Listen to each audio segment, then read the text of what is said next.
দিচ্ছে? না না, আমি গভর্নমেন্টকে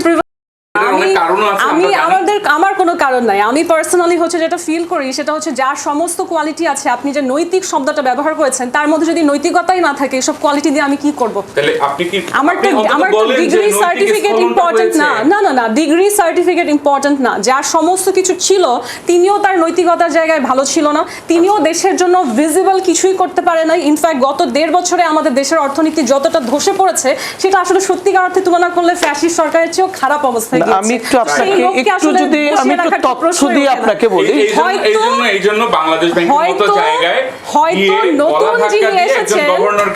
নতুন যিনি এসেছেন তিনি হয়তো আপনার দৃষ্টিতে সমস্ত সার্টিফিকেশন ডিগ্রি তার নাই, ধরে নিলাম, হ্যাঁ ভালো চয়েস হয় না, কিন্তু আগের আমরা ভালো কিছু দেখতে চাই, এটাই ছিল, তাও তো না, আমরা একটু ভালো কিছু দেখতে চাই।